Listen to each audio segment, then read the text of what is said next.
This Icon podcast is hosted and sponsored by Sphere Rocket Virtual Assistants, a leading provider for your virtual assistants and outsourcing needs. Owned by one of the top-ranking EXP agents, Justin Nelson.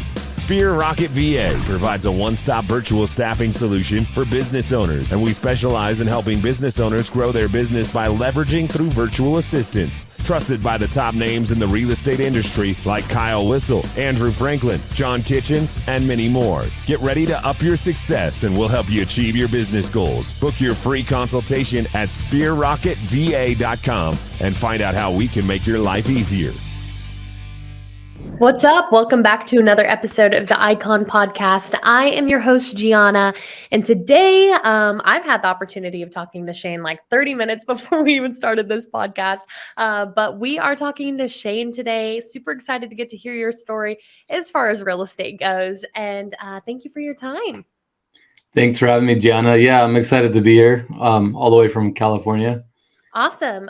So yeah, let's get into that. Where are you from? Where are you located now? How did you grow up to be a real estate agent? So yeah, I'll try and keep this short. It's amazing just how much history has piled up. I'm not the new guy on the block anymore.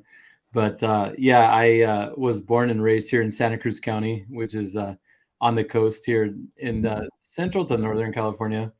I guess just to give you a better indicator, I'm about an hour south of San Francisco, just down the hill from the Silicon Valley. But I grew up on a ranch, actually, and my parents are immigrants from Portugal. We are from the Azores Islands. In fact, we do have a house there, and I do spend time there every summer. And anyway, my dad was a general contractor growing up, so, I put us to work as a teenager out there on the job and learned how to build houses and, work around that. And then during school, I was working at a bank, and I was a merchant teller, and it was interesting because one day this broker, real estate broker that would come to my window every day, I was always trying to sell him something. He's like, "Why don't you come talk to me?" And it was funny. It was this conversation in 1998 that launched the whole real estate career. I mean, this broker explained to me, he's like, "You're over there making a few bucks an hour. You could be making a lot of money selling houses." He's like, "You're always selling me stuff." He's like, "You just love to sell." And so I took the course, and I was about to get licensed in California, and I got a job offer to go into the mortgage business randomly up in Seattle. And I moved to Seattle for 3 years, worked for a national brokerage, got recruited by a big company here in California to come back home. I realized that I could make a lot more money doing the same thing on $1 million houses instead of $100,000 houses, and came back to California, and eventually finally got to move my license over to real estate sales and add a mortgage, but I did do mortgage for about 10 years. I also went on to get my own general contractor's license as well, which I still have. And I just basically came up the ranks. It's been about 23 years now. I came up mortgage broker, sales, and a general contractor, would flip some homes on the side. And I don't know, I guess when I moved into sales full time, was in about 2009, right after the crash here. And so I really cut my teeth in short sales and selling REOs, bank-owned properties.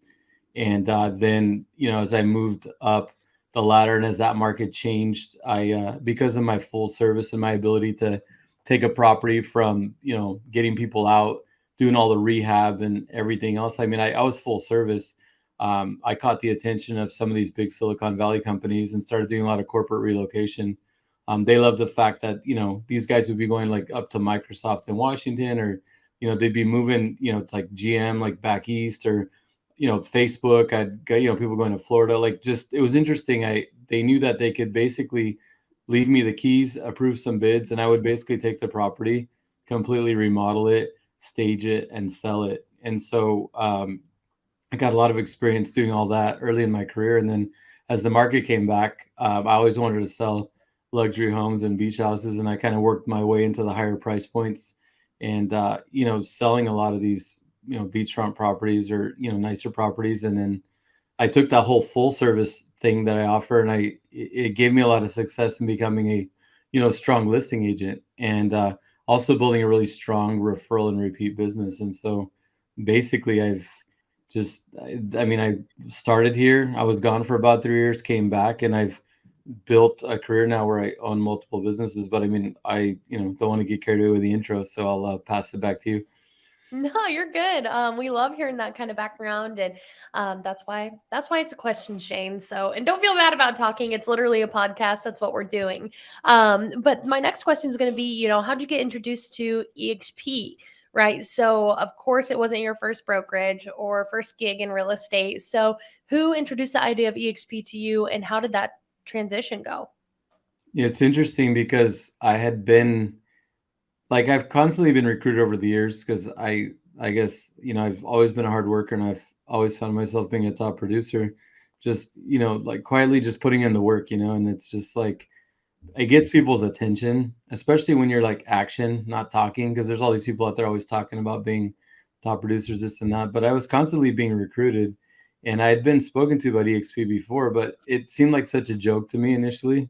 Like, Yeah. I'm like, are you kidding me? A video game like corporate? And then it's like, this is like the latest fad in real estate. It's like, to me, it's like the latest fad in diets. You know what I mean? It's like, I was not buying in. And then it was interesting because right at the beginning of COVID, a lot of us, like colleagues of mine that we'd gone to different coaching events and stuff, one of them, we started doing Zooms, weekly Zooms to kind of help each other, like status of the market. Because when COVID started, it really impacted everything a lot. And so I started doing these, I was on these Zoom calls with agents from all over the country and other countries. And there was one podcast where, not podcast, but one Zoom call where like a mastermind where Mike Sherrard came on, and I loved his marketing. He's a big real estate marketing guy, and he had just joined EXP. And it was interesting because I reached out to him because I wanted to work with him on my marketing because I felt like my online marketing was kind of a weakness for me in my business.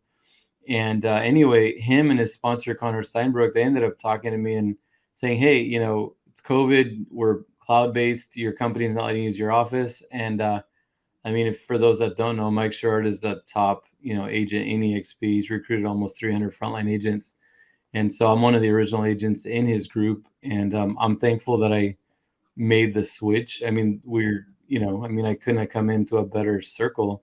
So I went from like not being properly introduced to being introduced by, someone that's had tremendous success. I mean, I was there from the beginning with him and with Connor, and now we've built something great. There's about 15 of us that are kind of leaders in that group now. There's over 1,100 agents in that group. And, we're working on, building a massive organization. So that's pretty much how I got here. It was really unexpected, but I'm really glad I got here. It's been just over 2 years. It was 2 years last month, I believe. Awesome. So Shane, how have you enjoyed EXP so far?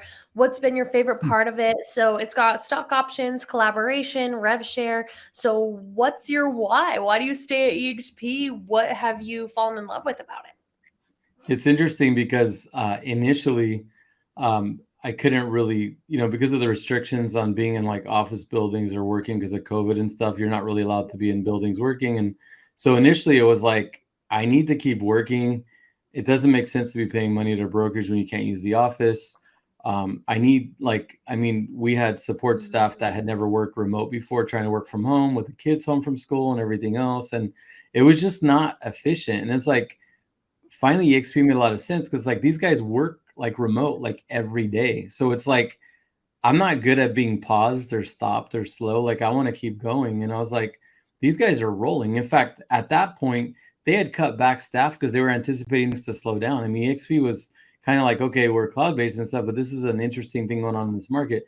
They weren't prepared for what was to come. I mean, there was 27,000 agents when I came in. There's now 83,000 agents. I've been here for 2 years. The company has more than tripled in size since I've been here. And, basically I think that initially it was that, and then it was the thought of the fact that, I could basically work from anywhere and that I would be pretty much COVID proof, right? Like I would never not be able to work ever again. But then the other stuff that I love about it was stuff that I didn't realize was going to be a thing.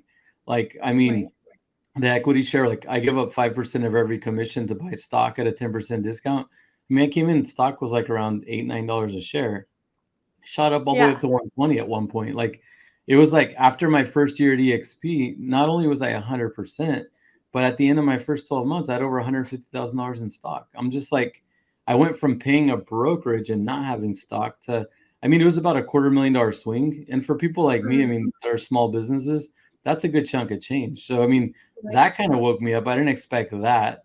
I didn't really come in looking to build the rev share, but I do love passive income, and I found myself really enjoying that. But I think some of the things that I did not expect is the amount of collaboration and energy and spirit that my colleagues have, and the amount of referral business. It's like even just within my organization, coming in with Mike Sherrard and all the agents that have come into this organization. I mean, I get referrals all the time, like from everywhere. Like currently, I have 2 referrals I'm working on from Texas. I mean, I get referral from all over the US, and then I have a network I can refer to as well. But it's like I didn't see, like I do have a network of agents I work with around the country, but I did not have, I don't know, I didn't have any idea that EXP would like take that to another level. So you could see there's a lot. It's not just one thing, but yeah, I don't have the fancy luxury brand. Maybe, it's not known to be a luxury brand. And some of my colleagues, have said, hey, it's hard for us because we're worried about what the consumer's going to think. But honestly, I've built a good individual reputation. So I think like probably the only thing that I see that comes up is some people thinking is weak, especially in some of the bigger cities where EXP hasn't taken hold yet, is that they didn't think we sold houses. But now when you look at our production, we have so many top agents, successful agents, even in the Icon program. It's not so much of a stigma anymore, but I find that being like the one weak point that people try to push.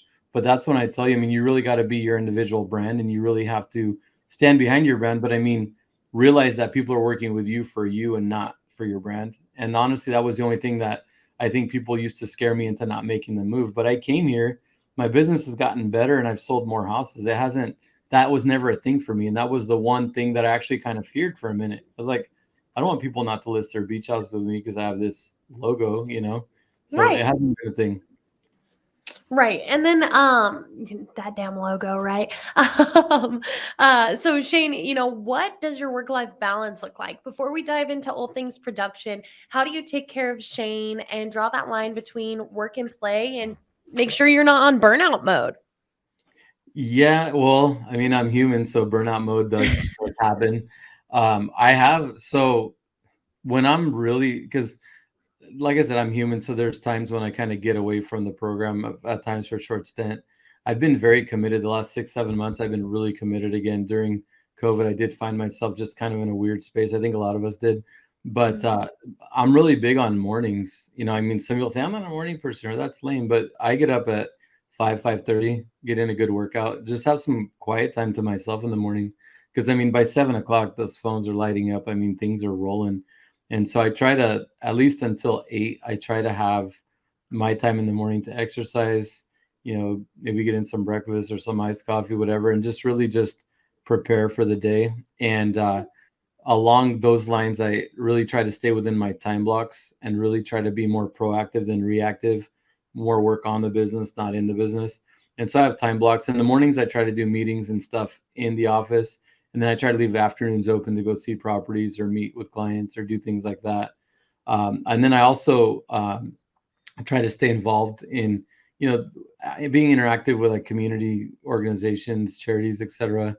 Sponsoring things, participating in things. I also, aside from my workouts and everything in the morning, like I play on a soccer team, I play tennis regularly, I play golf. I'm even playing on a co-ed softball team right now. So I try and stay active. And then, I love to, travel, spend time at our place in Portugal. I love like festivals and concerts and doing just all sorts of things. And so I try to make enough time to stay balanced. Even though we're in real estate and it's 24/7, about 2 or 3 years ago, probably been longer now, I made Sundays a day where I don't work. On occasion, if I need to cover an open house or if I have some clients in town, I'll make an exception. But I've made Sunday a non-work day for me. Yes, smart. Drawing the line there, being able to recharge. I think that's super important and something that more real estate agents should adopt into their, work-life balance or routine. And Shanne, let's talk production in your area, right? So, what's the average housing price look like for you, and how many homes does it take you to cap? So the median price is higher than ever here. It's about 1.3 average price. Well, 1.2, 1.3. It's kind of average and median. I cap in 2 sales pretty much. And I've been here for 2 years, and both years I've capped on my first 2 transactions, and just because our price points are so high. Okay, awesome. And then what does what does your cultural commitment look like? What avenue do you take for that and why? Because that's such a big part of being an icon agent. You don't have to fulfill that part. You can cap and get that 20 transactions for half your stock back, but for the other half, they ask that you get involved with the EXP world and community. So what do you do and why? So basically, I attend all the events because I think it's important to participate, especially for me being new with the XP, getting to know everybody. And so like, I go to shareholders and EXP Con. In fact, I was just at shareholders in Orlando, which is all the way across the country. And for a lot of people, it's crazy to fly across the country to be there for 48 hours, but whatever it takes. I mean, I do that part, and then I like being on panels. So whenever I can be on panels, I mean, because I love to talk and share. And then what I'm doing now that's going to be new for me is I'm going to be teaching in the world. I'm going to be teaching a class about listings. And so we put together our listing kind of how I do it, right? So just going to do that in the world. And those are, I mean, the things I've done. And now I know we're going to be moving over to a point system. And so I'll be looking for other opportunities to give back and participate. Absolutely. Yeah. It kind of gives you more of a spectrum to choose from and choose what fits you and your personality best. And Shane, what is your favorite part of being an icon agent? So you get, a glass shiny trophy, you get your cap back in stock, the opportunity to get some stock awards for going to EXPCon and shareholders. So what's your why? Why have you set, being an icon agent not only as a goal for yourself, but a standard? Well, I mean, I guess for me, it's interesting because this was another thing that I didn't really expect. So coming in, I mean, I wanted to be a top producer, and it's like you work hard and you like to see, you like to see some achievement at the end. I mean, because when you spend so much of your life dedicating so much to your business, even though we're supposed to Mhm. be self-employed and be flexible, right? I mean, I work day and night, right? Like this way more than 9 to 5. So it's I think that there's multiple reasons. One is that I'm an achiever, I'm a hard worker, I just want to get there. And then another thing is that I want to lead by example, right? Mhm. Like I want to help other agents be successful. I want agents to join me and work with me. And it's like you got to show them that, it can be done. There's too many people that try to tell people how to do it, but they don't know how to do it. They haven't done it. I mean, 90% of, I don't want to be throwing stats that I can't verify, but I mean, in my opinion, 90% of the people out there that are coaching and training people have not been there. And I have a hard Mhm. time myself. I always have had a hard time. If you're not smarter, better, or have done it better than me, I mean, I'll take opinions because it's good to collaborate and mastermind. But if I'm going to be paying somebody who's a high level coach, they have better have been there, done that. So I think that part of having that achievement or being at the top of your class is that you want to, show people that you're the real deal. But then at Mhm. the same time, being an icon and actually having the opportunity to collaborate, even now at shareholders when they did a special day for us, masterminding with people at that level from around the country, around the world was unreal. Like I never really factored that in my mind that, hey, you're going to start getting to collaborate with these people. And these are all people that have similar mindsets, but do things in different ways. And I love like meeting people and then grabbing ideas from them, just like they grab ideas from me that I can add to my arsenal to be better. Because Yeah. the thing about being successful is you're always learning and trying to be better, even 20 years in.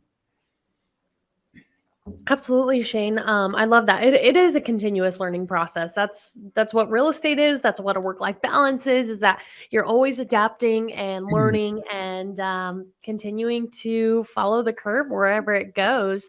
And Shane, when it comes to somebody that wants to come over to EXP, right? Whether they're a rookie or they are, they've been in the game for a while, but they're coming from another brokerage and they come up to you and they're like, Shane, I really want to icon my first year. What does that look like for them? What are some daily goals they can set out or some big mistakes they can avoid? It's interesting because, especially, I feel like even now more than ever, like everybody, like especially with social media and everything, everybody wants to be this celebrity producing realtor. But what I find is that nobody wants to work anymore. I shouldn't say nobody because I don't want to offend or insult anybody. I'm just saying it just like it seems like everybody wants that instant gratification. And I know that I'm someone who always wants instant gratification, but it's like nobody wants to pay their dues anymore.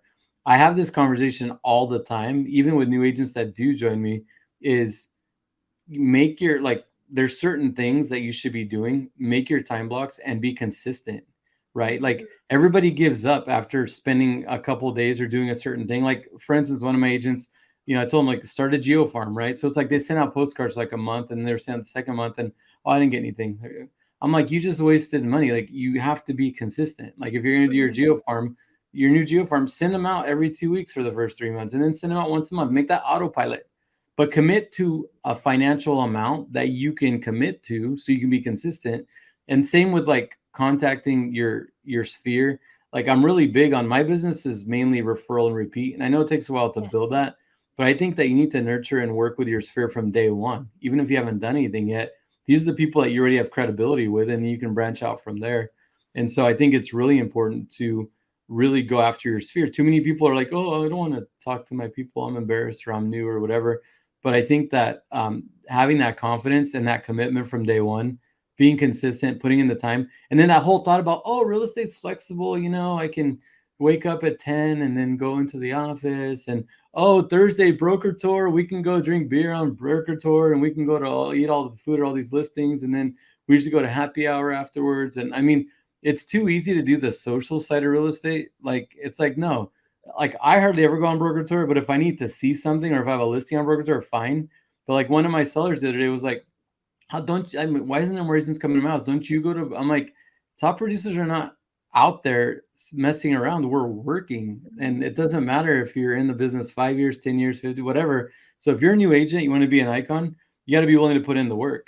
And at the end of the day, if you do put in the work and it doesn't work, well, you know what? At the end of the day, sometimes people just aren't cut out for it. I mean, and that's the harsh reality. I've had that hard conversation with a couple people, and it's like people I like too. It's like people that I thought because they work hard would get there. But if you truly do everything and you still can't succeed, then at least you can walk away saying, you know what, it wasn't for me.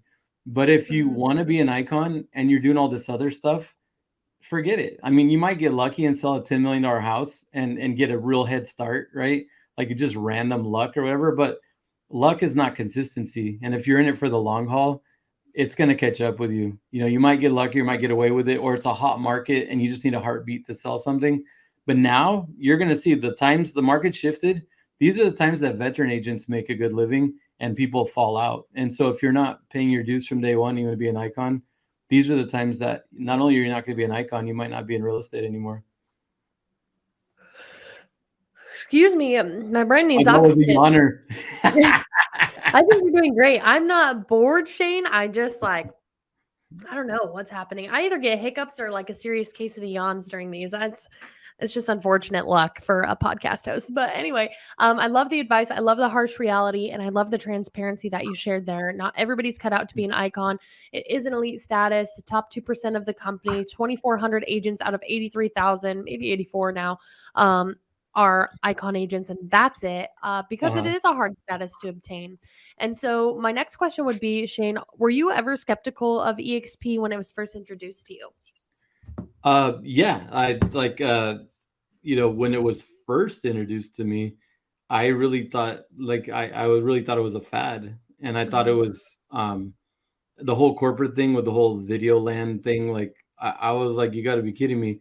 Like my corporate's a video game. I mean, I just didn't have much confidence at all. And, I thought it was an absolute joke. And I think that it's really important that, you really get someone who can explain it right. And and that you really, like, if you are interested, that you really seek out successful agents or people that have been there for a while to talk to, and not just some random person, because there's random people out there that just want to build organization that don't even sell houses or don't know much about real estate. And it's almost like then that's when people think, oh, it's a pyramid scheme or it's a recruiting or you guys don't sell houses. Like it's easy to have that reputation if you come across the wrong people. But I'm really glad that I did talk to somebody who was successful and who explained it right. And then even his sponsor, who I really have built a really good relationship with as well. We had similar backgrounds, and I like the guy. So absolutely. No, that's great. And you were introduced to it by somebody you know, like, and trusted. Important categories there. But Shane, for somebody that is watching right now, maybe they ran across your podcast, or maybe they've been, following you on social or your success for a while now, and they are looking to make that jump to EXP, but they're nervous. It's a pyramid scheme. It's a cult. They don't know how to break up with their broker. So what would you have to say to them to kind of light a fire underneath them to make the jump and get over here? Well, it's hard because I know it's hard. And in fact, one of my guys that just joined me last week had a hard time because his broker was his buddy. The thing is that like what I've learned, because I've always been super loyal, what I've learned is that the brokerages aren't loyal to you, And it's like when you do want to leave, they want to offer you more. And it's like they're not even giving you their best foot forward to begin with. And it's like over the years, I mean, I have a lot of respect for like the brokers I've been at, and I have good relationships. Like I haven't burned any bridges. But I think that especially for me and being in this business, a lot of us are like this. We're so giving and so like putting our clients and everybody else first that I don't think we put enough, of ourselves in first. I mean, how do I say this? Like, I feel like I don't put myself first enough. And I think that I worry more about the loyalty and all that than really taking care of myself. And I try to tell people that you got to take care of yourself first and do what's best for you. And that's really important.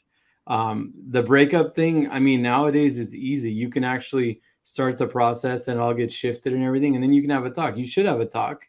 Right. But I mean, here's the thing is, even if you're on good terms with your broker, as soon as you say you're leaving, they cut off your database. If you're tied into their email system, they take all the leads. Like it's such a cutthroat, disgusting transition. It's awful. Like it's just awful. Right. And it's like, after going through that a couple of times, you learn the steps of how to not be caught in that situation, but it definitely wakes you up to be a lot better about looking out for you.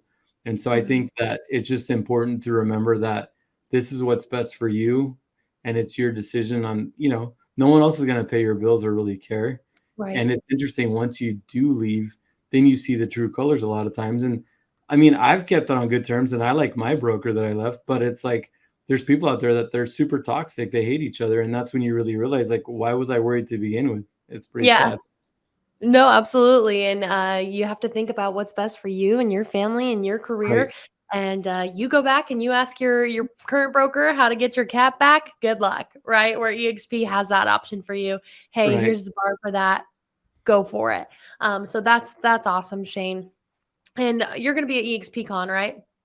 Yes, ma'am. Me and bring the whole team and a lot of the Wolf Pack. I'm part of the Wolf Pack. Mike Shard and Connor. We have the Wolf Pack. So the whole pack will be down there. So we're gonna have some cool. We do some really cool things together, and obviously we participate, but then we do a lot of really cool things together as well. So I'm looking forward to that. And Vegas is always a good time. That's right. And so Shanne, we've come up, it's almost a 30-minute podcast. I think it's been awesome. I look forward to seeing you in Vegas. Is there anything you want to leave the listeners with as we wrap it up today? I'd like to, well, first of all, thanks for listening to me for half an hour. Thanks for having me. Of course. I'm just super excited about what this company's done and where it's going and the leadership. And it's still early. I think that if anybody's on the fence, it's time to make that move. 3-4 years from now, when we're at like 400,000 or 500,000 agents and very dominant, especially where the market and how people work has changed, where people work from home and work from all over the world. I think that this is brilliant. And, I think that if people haven't caught on yet, that this is definitely the next thing. And I just encourage people to take a serious look at this company and joining, because I really wish I'd done it sooner. Absolutely. Leave you with that. That's a great note to wrap it up on, Shanne. Thank you so much for the opportunity to talk to you today. I talked your ear off for over an hour. So thank you so much. And I am super excited to see you in Vegas. Thanks. Me too. Thanks so much, Shanne. Talk to you soon. Bye. Bye.